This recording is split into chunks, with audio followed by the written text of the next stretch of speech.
Meus queridos amigos, companheiros de ideal, trabalhadores da Seara do Cristo, na noite de hoje nós iremos falar sobre tragédias coletivas, sobre os chamados flagelos destruidores.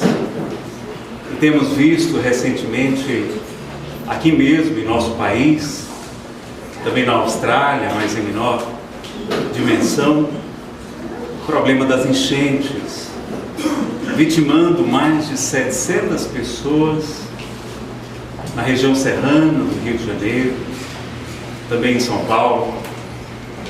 Não só as mortes, mas a destruição, o desalento, o desespero e a inconformação. A palestra de hoje não se dirige aos familiares das vítimas. Nós não vamos falar aqui sobre propriamente o consolo. Há uma palestra específica sobre perda de pessoas amadas, onde abordamos esse assunto com mais propriedade. Só temos 50 minutos e por isso vamos fazer um outro tipo de abordagem, tentar entender o porquê que isto acontece, qual a visão da doutrina espírita para tentar explicar esses fenômenos que nos desafiam a inteligência, a própria fé em Deus. Então vamos pedir a Jesus, que é o mestre inesquecível de todos nós, amigo, generoso e bom, para que Ele nos abençoe, nos ilumine, nos permita estudar esse assunto e aprendermos cada vez mais as leis do amor. Solidarizamos-nos com as vítimas e com seus familiares. É um momento de muita dor, de muito sofrimento, em que toda a família brasileira e muitos irmãos de outros países também estão orando e buscando ajudar ao sofrimento que nós temos verificado. Mas ao mesmo tempo, muitos de nós nos questionamos, como o filósofo Epicuro, muitas vezes entendido equivocadamente, mas naquela época, na Grécia Antiga, ele vai exclamar: ou Deus quer abolir o mal e não pode, ou Ele pode, mas não quer, ou Ele não pode acabar com o mal e não quer. Se Ele quer acabar com o sofrimento, mas não pode, Deus seria impotente. E se Ele pode, mas não quer, Deus seria cruel. Mas se Deus tanto pode quanto quer acabar com o mal, como pode haver tanta maldade, tanto sofrimento no planeta? E quando realmente analisamos somente do ponto de vista material e de uma única vida, nós não conseguimos compreender como é que Deus permite tanto sofrimento no nosso planeta. Então vem a doutrina espírita para nos trazer mais esclarecimentos. Primeiro vem nos dizer que a Terra é um mundo diferente, que ela é apenas um grão de areia nas gigantescas praias e oceanos que nós temos no universo. É um mundo ainda atrasado de expiação, ou seja, de purificação e de provas, de testes. Não é um mundo de felicidade, é um mundo habitado por espíritos atrasados, primitivos, voltados na sua grande maioria à prática do mal. Vem nos dizer, portanto, que o Cristo de Deus tinha razão quando asseverava: meu reino não é deste mundo. No mundo tereis aflições, mas tende bom ânimo, eu venci o mundo. E Ele próprio, o ser mais perfeito que Deus ofereceu ao mundo para servir de modelo e guia, experimenta o sofrimento, mesmo sendo espírito puro e não precisando, não tendo karmas, não tendo resgates a reparar. Ele aceita o sofrimento, o martírio da cruz, os chicotes, e mesmo quando é-lhe oferecida o fel, o vinagre, com uma substância que se acredita, mandrágora, que era dada para os crucificados de modo a aliviar um pouco a dor, ele não aceita. Ele experimenta o sofrimento em toda a sua intensidade, talvez por solidariedade para nos dar o exemplo. Os seus missionários, todos eles também padeceram muitas lutas e muitas dores. Francisco, o Sol de Assis, Buda, Madre Teresa e tantos outros experimentaram na terra também dificuldades, incompreensões, calúnias, perseguições. Então a terra realmente é um mundo diferente. E Allan Kardec, quando vai investigar sobre as causas dos sofrimentos, das aflições, ele vai nos dizer que se nós não encontramos a causa, porque todo efeito tem uma causa, e se há um sofrimento, há uma causa anterior, e se não conseguimos encontrar nesta vida o porquê, esta causa está em vidas anteriores. E assim vamos compreender através da reencarnação o porquê, talvez, das aparentes injustiças. E em primeiro lugar devemos mudar o nosso ponto de vista de visão. Porque na verdade nós somos seres indestrutíveis, imortais. Há um expositor do Paraná que nos revela que nós somos que nem o super-homem, o super-herói dos quadrinhos, que eu adorava quando criança, queria tanto ser como ele, voar, o Homem de Aço, o Superman. E ele vai nos dizer que nós somos super-homens e ainda mais sem a criptonita. Nós somos indestrutíveis e imortais. Então Deus não está tão preocupado com a roupa, porque o nosso corpo é tão somente uma veste. O general não está preocupado com o uniforme dos seus soldados, não, mas sim com a sua inteireza. Então nós temos muitas e muitas vidas, e uma existência na Terra é como se fosse um minuto diante da eternidade dos séculos. O sofrimento de algumas horas, de alguns dias, de alguns meses, nada é comparado com as bem-aventuranças que vamos experimentar. Bom, primeiro ponto, somos espíritos indestrutíveis, então já não enxergaremos a morte com esse receio, porque a nossa educação é feita para o sofrimento, a nossa cultura nos leva a sofrer. Não é a morte que provoca o sofrimento, mas aquele terror que nós associamos a ela. Claro que teremos saudade daqueles que retornam para a verdadeira vida, que a vida verdadeira é espiritual. Nós somos espíritos criados à imagem e semelhança de Deus. Não é que Deus tem um corpo, não. Deus é espírito. Segundo o livro A Gênesis do Antigo Testamento, o Espírito de Deus pairava sobre as águas. Então, nós somos espíritos também, indestrutíveis. E a nossa cultura, que não está acostumada, não está preparada para a morte, quando deveríamos encarar a morte como libertação. Ora, se aqui é um presídio, se aqui é um manicômio, um hospital, onde estamos internados, doentes do espírito, doentes do egoísmo, do orgulho, da vaidade, da maledicência, da calúnia, da inveja, é também, claro, uma escola, um templo, um lar. Mas é uma espécie de purgatório, nos dizem os espíritos no livro O Céu e o Inferno. Então, o problema é que é um purgatório tão bonito, tão maravilhoso, não é? Que tem praias, como as do meu querido Ceará, que tem passarinhos, que tem rosas como hortênsias, as flores do sul, as flores do norte, tem as crianças que a gente nem acredita que está num purgatório, mas os Espíritos dizem, porque purgar é purificar, é nos libertar das nossas imperfeições.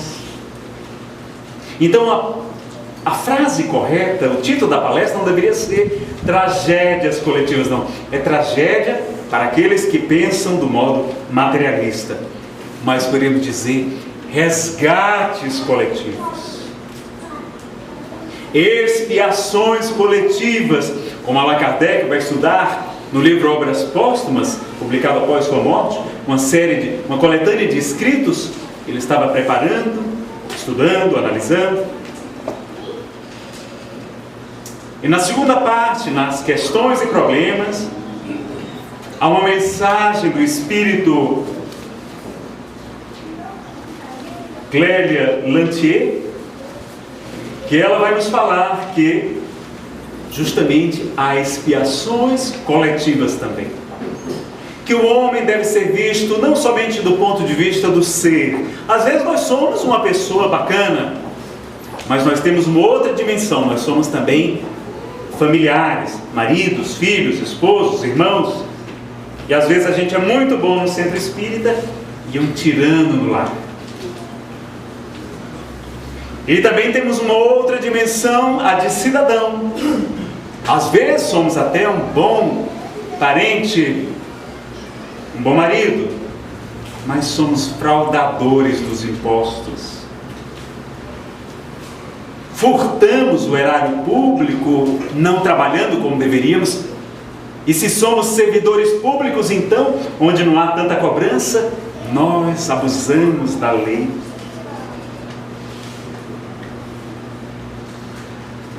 Nazareno, servidor público é martirizado. Mas os da iniciativa privada, se tivessem a frouxidão do serviço público, muitos de nós faríamos a mesma coisa. Não podemos julgar nem condenar os servidores públicos. É uma condição humana. Então, essa análise que ela faz, dessas várias dimensões, então nós temos leis de causa e efeito, ou seja, resgates individuais, sim, que dependem só de nós, mas também temos resgates ligados à família. Se aquela família foi responsável por um sofrimento, a família também se compromete, muitas vezes vai passar por expiações coletivas. Uma nação também. Dizem até que o Brasil foi escolhido para ser o coração do mundo, a pátria do Evangelho, como afirma o Espírito Humberto de Campos, por Chico Xavier. Não é Evangelho segundo o Espiritismo, não, pessoal. É Evangelho. O maior país católico do mundo. É onde as igrejas pentecostais crescem a olhos vistos e onde é também a maior nação espírita do planeta. O coração do mundo, a pátria do Evangelho. Eu acredito nessa programação. Claro que nós podemos mudar. Mas veja então que nós temos karmas como a Guerra do Paraguai, quando assassinamos homens, mulheres, crianças. Temos a escravidão também aqui no Brasil. Mas comparado com as muitas e muitas guerras da Europa, das cruzadas, das inquisições, das torturas, aqui ainda é um lugar de poucos compromissos coletivos. Mas se nós legalizarmos o aborto no Brasil e aumentar a sua prática, como acontece em Portugal, que hoje já se arrependem muitos, porque o aborto explode agora. As pessoas fazem a troco de nada o aborto como um método anticonceptivo, contraceptivo, triplicando as taxas de aborto naquele país que recentemente o legalizou. Vamos assumir mais um karma. E nós, como estamos aqui, responsáveis também, porque se somos responsáveis pelo mal que praticarmos, também somos responsáveis pelo mal que surge da nossa omissão no bem. É a questão 642 do Livro dos Espíritos. Temos que defender a vida. E aí vamos verificar então quem são esses espíritos então que estão nessa terra, que é um tipo de purgatório, de purificação. Somos, meus amigos, os mesmos espíritos de outrora. Guerreiros, sanguinários, estuprávamos as mulheres, matávamos até as crianças, ou então as levávamos para vender como escravos, furtávamos, destruímos, queimávamos as aldeias, fazíamos perseguições e guerras religiosas, saqueávamos as cidades, os tesouros, mentíamos, caluniávamos, denunciávamos falsamente, utilizávamos do poder em nosso próprio benefício, prejudicando muitas pessoas. A lista de crimes e de iniquidades é imensa. Então, se esses mesmos espíritos são aqueles que estão reencarnando, claro que recebemos de muitos outros locais, por isso a população aumenta, um fenômeno chamado transmigração das almas, estudado por Allan Kardec. Recebemos espíritos de outros locais, de outras esferas, de outros planos, e a população invisível é de cerca 3 a 4 vezes maior do que a atual, nos narra as obras de Chico Xavier. Então, se somos aqueles mesmos que cometemos abortos, abandonamos os filhos, cometemos adultérios, machucamos, fizemos sofrer, torturamos, como esperar um mar de rosas, um lugar de delícias aqui na terra? Então experimentaríamos aflições, como Jesus nos diz, e Ele nos fala dessa lei de causa e efeito, quando Ele nos assevera em seu Evangelho: quem com ferro fere, o ferro será ferido. Embainha tua espada, Pedro, porque quem fizer perecer pela espada perecerá.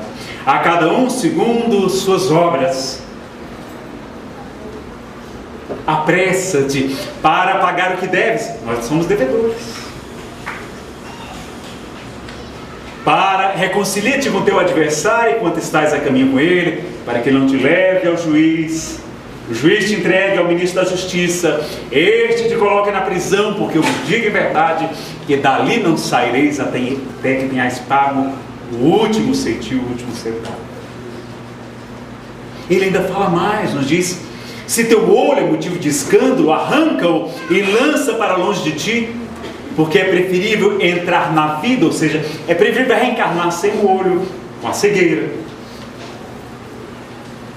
do que ver o seu espírito perdido, condenado. Se tua mão é motivo de escândalo, arranca e lança para longe de ti, porque é preferível entrar na vida, ou seja, reencarnar sem a mão, do que ter o teu espírito condenado. Então ele vai nos dizer: não temeis aqueles que podem matar o corpo, mas não podem matar a alma. Então nós não temos que estar preocupados com uma roupa, porque Deus nos dará quantas forem necessárias. Nós sofremos por causa do apego, nos dizem os nossos irmãos budistas, e por causa da ignorância. Nós nos apegamos às coisas transitórias, mas há uma lei inexorável chamada Lei do Progresso, estudada por Allan Kardec. E essa lei nos impele ao crescimento, à evolução, ao aprendizado, à perfeição, como Jesus também nos disse: sede perfeitos, assim como o nosso Pai Celestial é perfeito. E às vezes precisamos ser chacoalhados, porque somos ainda endurecidos, meus amigos, somos orgulhosos, indiferentes, egoístas. Quantas vezes nós precisamos da amiga dor para despertar? Deus só permite o mal, porque sabe que dali nascerá um bem maior. Então não é Deus que nos castiga, é apenas uma lei de causa e efeito, leis perfeitas para a harmonia do universo. Deus não pode ficar cuidando de cada um de nós, não. Existem leis perfeitas, a cada um segundo suas obras. Então há uma ordem no universo. Nós vamos colher aquilo que plantamos, porque a semeadura é livre, mas a colheita é obrigatória. Nazareno, então, quer dizer que nós estamos fadados ao sofrimento? Não. Jesus veio nos revelar e trazer a boa nova, a boa notícia, veio nos mostrar como nos ensina Pedro na sua epístola, que o amor, que a caridade cobre a multidão de pecados. O próprio Cristo vai asseverar: porque muito amou, seus pecados foram perdoados. O Filho do Homem tem o poder de perdoar os pecados. Perdoai para que Deus nos perdoe. Pede para que a gente perdoe, para sermos perdoados de nossas dívidas. E fala ao paralítico: não peques mais, para que não te suceda coisa pior. Então, mostrando que ali é uma relação de causa e efeito, de aprendizado, de limitação, de doença, de peste, de sofrimento, porque um dia nós semeamos aquela mesma atitude. Então é um reparo, é uma purificação que poderia ser modificada pelo amor, pelo trabalho no bem, mas a gente não faz. Porque Allan Kardec vai interrogar na questão 737 de O Livro dos Espíritos. Primeiro vamos ler a 728. É lei da natureza a destruição? Ele está estudando a lei de destruição. E os Espíritos respondem: preciso é que tudo se destrua para renascer e se regenerar. Porque o que chamais destruição não passa de uma transformação. Não é destruição, é transformação, que tem por fim a renovação e melhoria dos seres vivos. E na questão 737 ele vai interrogar: com que fim fere Deus a humanidade por meio de flagelos destruidores? Resposta dos Espíritos a Allan Kardec: para fazê-la progredir mais depressa. Já não dissemos ser a destruição uma necessidade para a regeneração moral dos espíritos, que em cada nova existência sobe um degrau na escala do aperfeiçoamento? Preciso é que se veja o objetivo, para que os resultados possam ser apreciados. Somente do vosso ponto de vista pessoal os apreciais, daí vêm os qualificais de flagelos, por efeito do prejuízo que vos causam. E eles acrescentam: essas subversões, porém, são frequentemente necessárias para que mais rápido, para que mais pronto, se dê o advento de uma melhor ordem de coisas e para que se realize em alguns anos o que teria exigido muitos séculos. Então, através desses chacoalhões na nossa roupa que se rasga, nós despertamos para o amor. Precisamos ainda desse remédio, amargo, da cirurgia que nos salva a vida. Do mesmo modo, Deus permite que nós colhamos aquilo que semeamos para a nossa renovação. Então, em pouco tempo, por exemplo, imaginem quantas pessoas agora estavam orando com a fé sincera pelos nossos irmãos no Rio de Janeiro. Quantos de nós nos mobilizamos ajudando o Conselho Espírita do Rio de Janeiro, ligado à Federação Espírita Brasileira, arrecadando víveres, donativos, alimentos, roupas, recursos financeiros. Um centro espírita lá, numa das cidades visitadas pelo sofrimento, também angariando recursos, inclusive foi noticiado pela Federação Espírita aqui do Distrito Federal. Quantas pessoas se mobilizaram e como tomaram consciência de como a vida é frágil, para que a gente desperte para a nossa verdadeira essência, que é a espiritual. Nós não somos um corpo de carne. Nazareno, mas desencarnar numa tragédia coletiva é ruim ou é bom? O que é que vocês acham? Será que é melhor morrer de uma vez, rápido?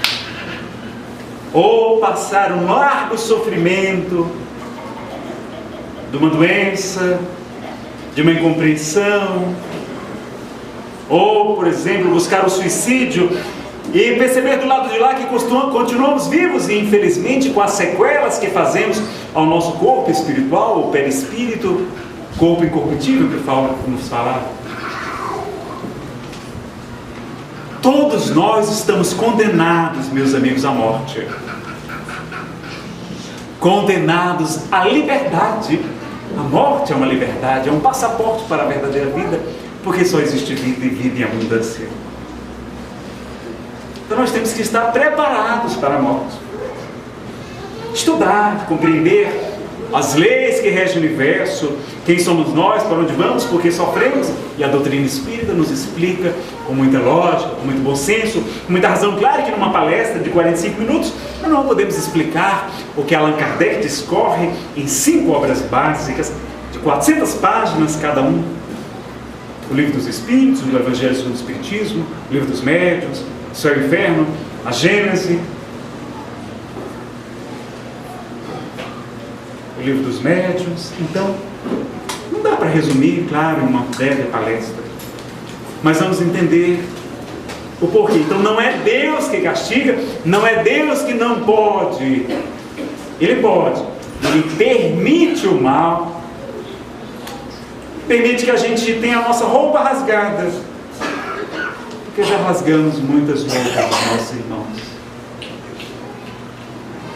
E assim aprendemos a valorizar a vida, a família. Através dessas provas que nos testam a fé, a perseverança, a fidelidade, nós avançamos. E lá no Evangelho segundo o Espiritismo vai estar uma frase muito consoladora, dizendo que por trás de toda prova rude, isso é quase sempre um sinal do fim de um sofrimento, e é sempre um aperfeiçoamento para o espírito. Ou seja, aquelas provas mais difíceis é quando a gente está quitando aquela última prestação da casa própria, e a gente vai respirar muito mais aliviado. Então nós temos, não como não lembramos, e isso é misericórdia de Deus, não lembrar do passado. A gente acha que a gente é muito bonzinho, mas vejam que basta ter um blackout, basta faltar energia, ou lá como no próprio Rio de Janeiro, em meio à desgraça, as pessoas saqueando o supermercado, roubando, furtando os caminhões de alimentos que eram destinados aos sobreviventes e às famílias. Olha como nós somos, basta faltar energia, não, ao a polícia fazer greve, nós saqueamos as lojas, depredamos tudo. Olha quem somos nós, meus amigos. Por isso que Jesus vai nos dizer: bom só Deus. Ou seja, nesse planeta aqui de prova e expiação, ele, claro, teve a humildade de não se incluir. Ele disse: bom só Deus. Aqui só tem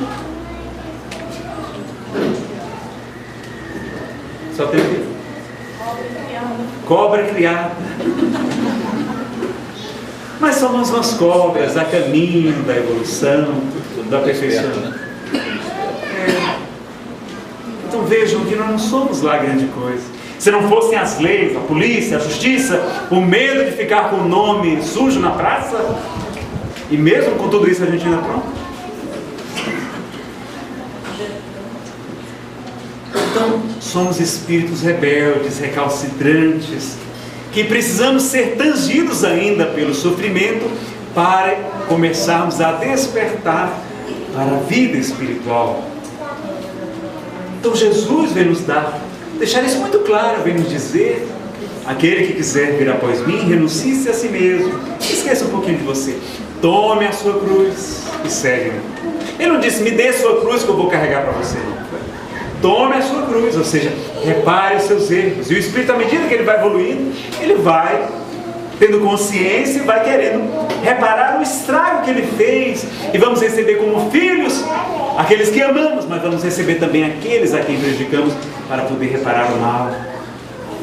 Vamos ajudar na casa espírita, no nosso trabalho, na nossa família, nos nossos parentes, pessoas a quem prejudicamos em outras eras, e assim vamos nos acertando em suaves prestações de ajudar.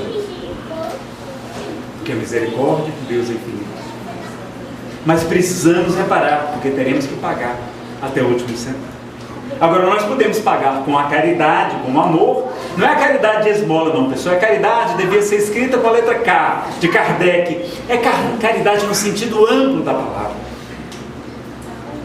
É benevolência, é ser bom para todos. É indulgência para com as imperfeições alheias. Era dar um desconto para as faltas dos nossos irmãos, porque nós também precisamos de descontos. E é o perdão das ofensas, a caridade moral, além da caridade material. Tive fome, me deste beber, de comer, tive sede, me deste beber, estava nu e me vestiste, estive preso, enfim, e tu foste me visitar, estava peregrino e tu me hospedaste. É a caridade que vai cobrindo esses erros. Mas vejam que no livro Ação e Reação, do patrono dessa casa, André Luiz, quando ele avança e aprofunda sobre a lei de causa e efeito, e na Mansão Paz, uma instituição no mundo espiritual dedicada a amparar espíritos sofredores, o instrutor Druso vai narrar a André Luiz o caso de Lucas e Ascânio, dois espíritos de alta envergadura, que há quase 5 séculos já estavam na estrada do bem, sejam nas encarnações que tiveram, sejam no trabalho no mundo espiritual, ajudando e amparando muitas pessoas. Eles desejavam ir para esferas mais altas, mais felizes. Protocolavam o seu pedido e a direção da colônia não autorizava. E quando eles então vão questionar, lhes é permitido, através de operações psíquicas, eles remontarem ao passado, e eles vão verificar que no século XV, no exército de Joana d'Arc, na França, eles empurraram para um precipício 2 dos seus companheiros, carregando remorsos até o fim da existência.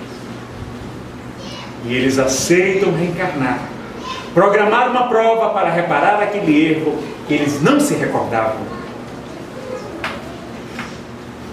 e vão dedicar a sua vida à aeronáutica e vão desencarnar num acidente de avião, da maneira semelhante com o que fizeram com seus irmãos.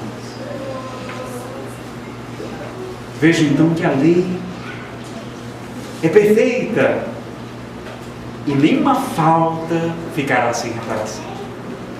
Então, por isso que somos convidados e estimulados a trabalhar incessantemente, dia após dia, como a mensagem da noite de hoje. Nós somos os trabalhadores da última hora. Não podemos perder tempo.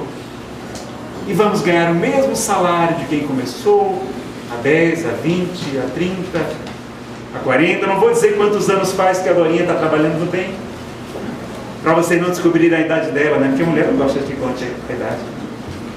Mas quem começar hoje a trabalhar no bem, se integrar nos trabalhos sociais dessa casa, ajudando aqui na casa espírita mesmo, como voluntário, uma vez por semana, uma vez por mês, ajudando uma instituição beneficente, qualquer que seja, começando a fazer o bem, nós vamos acumulando tesouros dos céus e adquirindo então mérito para ganharmos moratórias, concessões, perdão do nosso Pai. Então, desencarnar de uma vez, e ainda mais a família toda junta, será que é ruim? É pior do que desencarnar um, fica o outro aqui sofrendo? O que é que vocês acham? Mas a gente poder desencarnar a família toda, poder todo mundo se reencontrar do lado de lá, poder levar inclusive a sogra, imagine. Eu tenho uma sogra maravilhosa. Ela está aqui na noite de hoje, visitando aqui a nossa cidade de Brasília. Está aqui com minha esposa, nos dando a honra da sua presença. Imagine podermos estar todos juntos lá, felizes no mundo espiritual, quites com a nossa consciência, reparamos o nosso erro, chegarmos lá como vitoriosos, de termos tido a coragem de enfrentar e de nos submeter àquele mesmo mal que nós fizemos, porque as leis de Deus se encontram na consciência, a questão 621 do Livro dos Espíritos. Talvez até sejam esses nossos condicionamentos, né, de muitos séculos. Talvez até se a gente realmente se perdoasse e fizesse muito bem, nos libertássemos desse passado de erros. Mas ainda trazemos muitos e muitos compromissos. Então, na questão 258, Allan Kardec vai perguntar se os espíritos anteveem, ou seja, se eles têm noção das provas, das principais, claro, não é de todas as provas, mas das principais provas que irão passar aqui na Terra. E os espíritos superiores respondem que sim, que antes de reencarnar, eles anteveem as provas porque vão passar. Porque nisto lhes consiste o livre-arbítrio. Então imagine que lá no mundo espiritual, uma outra consciência muito mais ampliada, a gente chegou à conclusão que nós precisávamos voltar. Precisávamos reparar um erro e dissemos até talvez: olha, Senhor, eu quero passar por aquela prova para ficar quite com a lei de Deus. Eu aceito desencarnar num desastre, num acidente. Mas eu não quero ir sozinho, não. Quero que eu vá, e vá minha esposa, vá meus filhos, e a sogra também junto. Então é uma bênção poder a família estar lá toda junto, não é? Claro que quando tem uns, outros ficam, a dor é superlativa. Então, se a gente analisar bem, todos vamos desencarnar. Apenas uns desencarnam em grupos. E o que nos choca não é a morte propriamente, não. É o porquê disso acontecer, não é?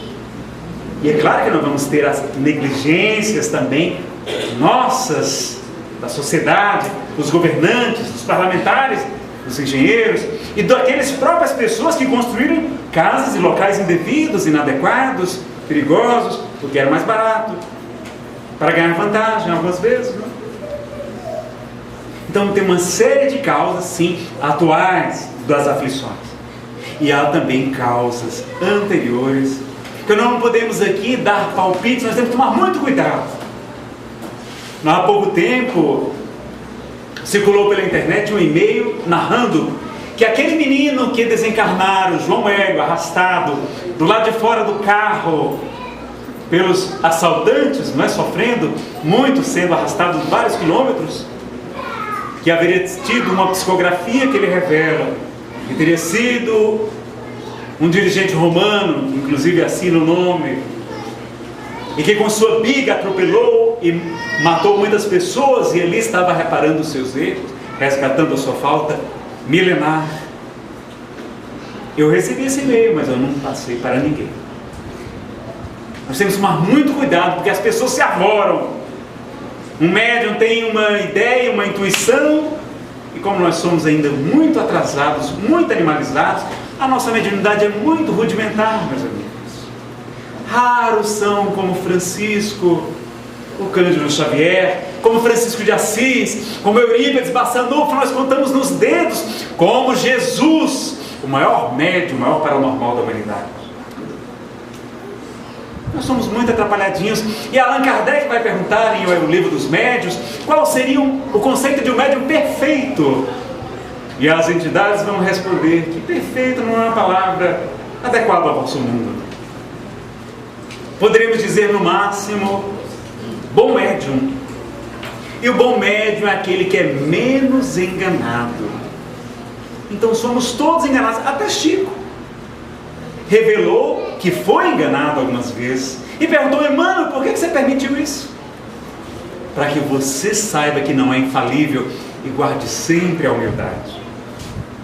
Então tomar cuidado com as revelações, porque nós estamos falando de pessoas, de seres humanos. Nós não podemos nos aborar de dizer qual foi a causa exata, porque ali certamente desencarnaram pessoas que não tinham compromisso necessariamente com um grande grupo, com uma grande tragédia anterior. Não. Estava precisando desencarnar naquela hora, estávamos lá no local. E muitos até não sofrem, porque já estavam sendo preparados, já tinham uma certa consciência que iam desencarnar daquela maneira, mesmo que intuitiva. Já foram amparados imediatamente do lado de lá pela equipe espiritual, que assim, claro, estava pronta. Mas Nazareno quer dizer que Deus mandou que os espíritos derrubassem um avião, o piloto fizesse o mal para aquelas pessoas? Não, pessoal. Lá no Livro dos Espíritos está claro que Deus não impõe jamais o mal como objetivo de uma encarnação. Nós é que temos o livre-arbítrio e somos instrumentos deste mal, que acaba se transformando em bem. Então vamos tomar cuidado com essas informações mediúnicas, para não desacreditar a própria doutrina, porque quem não é espírita, quem não tem o conhecimento que precisamos ter para compreender, e por isso Allan Kardec não é para ser lido, não, é para ser estudado. E esta casa oferece, quais são os dias aqui do estudo sistematizado? Terça, quinta e sábado, 3 dias na semana, 3 opções, uma vez por semana, gratuitamente, para nós aprendermos a fortalecer a fé, a entendermos o porquê das coisas. Todos estão convidados a participar. Esta todas as outras casas espíritas que eu conheço, tem algum tipo de grupo de estudo, ou seja, do Evangelho segundo o Espiritismo, ou de O Livro dos Espíritos, ou das apostilas da Federação Espírita Brasileira, o estudo sistematizado da doutrina, o estudo da mediunidade. Vamos estudar para entender, e assim vamos sofrer menos. Vamos chorar a saudade, mas sabendo que aquele ente querido desencarnou antes, porque não precisava passar tanto tempo aqui no presídio, na prisão. A gente está aqui, ficou preso e lamenta que o outro se libertou mais cedo. Não, vamos ficar felizes porque ele já cumpriu a sua missão aqui na Terra. Então vamos compreender com outros olhos, com os olhos de ver, com os ouvidos de ouvir, compreendendo que somos espíritos imortais e existe uma única fatalidade, de que todos nós um dia seremos espíritos puros, perfeitos, destinados à felicidade e à plenitude supremas. Esta é a única coisa que nos aguarda, a única certeza. E o mal sempre é passageiro. No livro Apocalipse, João Evangelista escreve que Deus enxugará toda lágrima. Toda lágrima.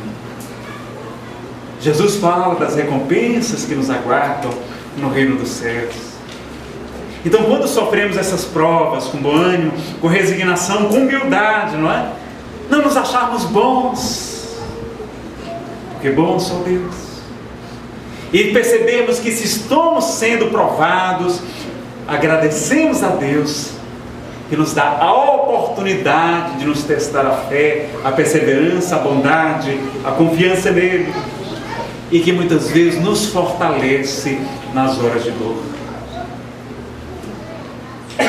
Então as provas muitas vezes vão ser necessárias, mas o sofrimento depende do nosso estado interior, do nosso preparo, do nosso condicionamento, do nosso estudo, do nosso conhecimento, do nosso desapego, da confiança em Deus.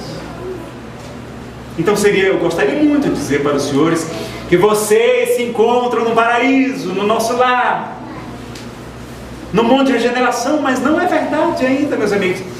Mas eu posso dizer que já está bem próximo, que os Espíritos já vêm trazendo muitas informações, de que a transição já se opera, e que o mundo novo começa, um mundo de regeneração, um mundo diferente, porque a Terra também está evoluindo para uma condição melhor. Que a treva densa, escura dessa longa noite começa a dissipar diante dos primeiros raios da aurora que se anuncia. Que perceberemos um pouco mais, porque somos os trabalhadores da última hora. O Senhor já bate a porta, o machado já está colocado ao lado da raiz da árvore, a separação já se inicia do joio, do trigo, da cisânia, dos cabritos, das ovelhas, e a terra passará a ser um mundo muito mais feliz, com muito mais tecnologia, com mais conforto, com mais ciência e, sobretudo, com mais amor, com mais espiritualidade. Então compreendemos essas tragédias, compreendemos que nada mais é do que uma transformação e que existem sim provas coletivas. Mas na questão 738, Allan Kardec, este pedagogo, esse gênio da ciência, das letras, poliglota, que vai estudar com afinco e separar o joio do trigo, porque não é somente porque o Espírito disse, que quer dizer que seja verdade. Não acrediteis em todos os espíritos, meus bem-amados, mas verificai antes quais os que são de Deus, ensina o evangelista João. Na questão 738, Kardec pergunta: para conseguir melhor da humanidade, não poderia Deus empregar outros meios que não os flagelos destruidores? Ou seja, para fazer a humanidade avançar, não tinha outro jeito da gente caminhar não, sem precisar dessas tragédias que nos abalam, né? Resposta dos Espíritos: pode e emprega todos os dias, pois que deu a cada um os meios de progredir pelo conhecimento do bem e do mal. O homem, porém, não se aproveita desses meios. Então nós somos convidados. O Evangelho de Jesus está aí há 2 milênios e nós preferimos insistir no erro. Então já é hora de começarmos a caminhar na direção da luz, do bem, do amor. E através desse estudo que a doutrina espírita vem nos oferecer, nós vamos fortalecendo a fé, tendo cada vez mais desapego, mais amor, mais coragem, mais misericórdia, menos inveja, menos inquietação, menos ansiedade, porque tudo isso é fruto do medo, que é o instinto de conservação da espécie. Allan Kardec, no livro A Gênese, no capítulo 3, item 9, vai dizer que existe uma causa de quase todas as nossas imperfeições morais. E vai dizer que é o instinto de conservação. Ou seja, porque ainda estamos nos libertando da animalidade, no progresso natural.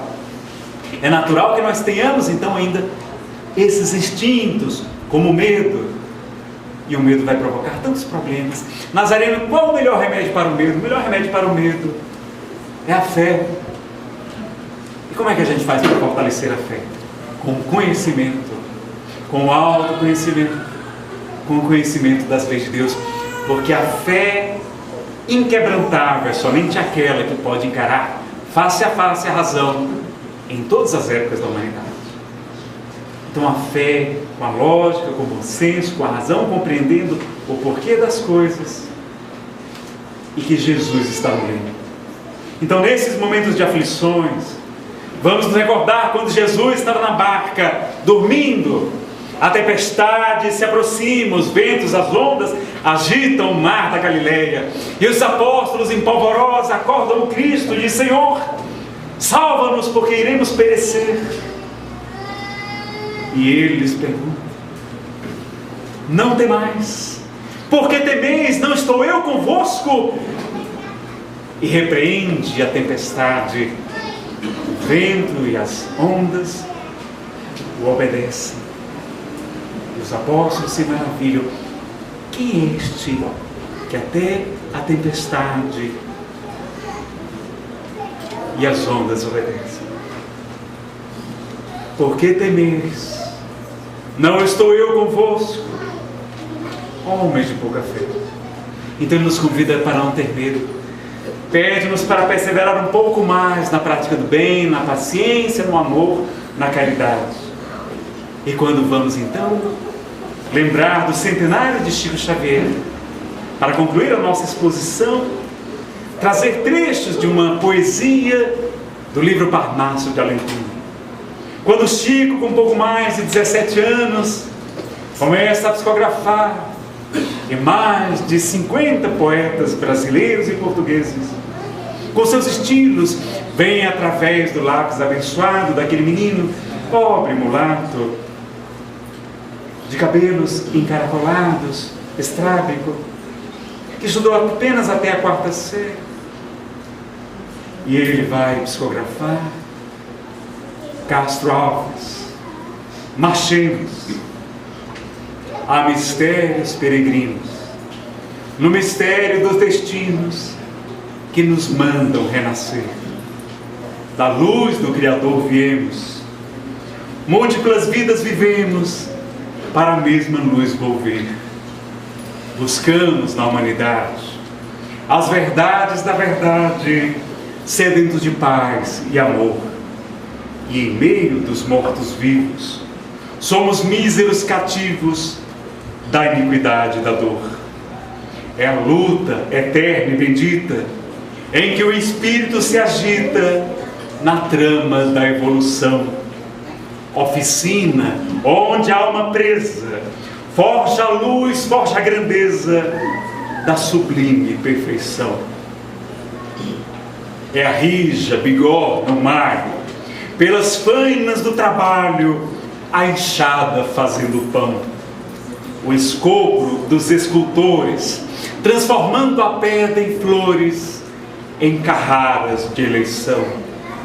é a dor que, através dos anos, dos algozes, dos tiranos, anjos puríssimos faz, transmutando os neros rudes em arautos de virtudes, em mensageiros de paz. Tudo evolui, tudo sonha, na imortal ânsia risonha de mais subir, mais galgar. A vida é luz, é esplendor, Deus somente é seu amor, o universo é o seu altar. Na terra, às vezes se acendem radiosos faróis que esplendem dentro das trevas mortais. Suas rútilas passagens deixam fulgores, imagens em reflexos perenais. É o sofrimento do Cristo, portentoso, jamais visto no sacrifício da cruz, sintetizando a piedade, e cujo amor à verdade nenhuma pena traduz. É Sócrates e a cicuta, é César trazendo a luta, tirânico e lutador. É Celine com sua arte, ou Sabre de Bonaparte, o grande conquistador. É Anchieta amando, a ensinar catequizando o selvagem menos feliz. É a lição da humildade, da extremosa caridade do pobrezinho de Assis. Ó bendito quem ensina, quem luta, quem ilumina, quem o bem a luz semeia. Nas fainas do evolutir, terá a aventura que anseia nas sendas do progredir. Uma excelsa voz ressoa, no universo inteiro ecoa, para a frente caminhai. O amor é a luz que se alcança, tende fé, tende esperança, para o infinito marchai. E assim, meus amigos, com a poesia de Castro Alves e com o amor de Jesus, oremos pelas vítimas do sofrimento das enchentes. Oremos por nós mesmos ainda endurecidos pelo egoísmo, pelo orgulho, pela indiferença. E peçamos a Jesus que ilumine o nosso país, o nosso planeta, e nos conduza a salvo na sua barca, singrando os mares do infinito na direção do amor e da felicidade.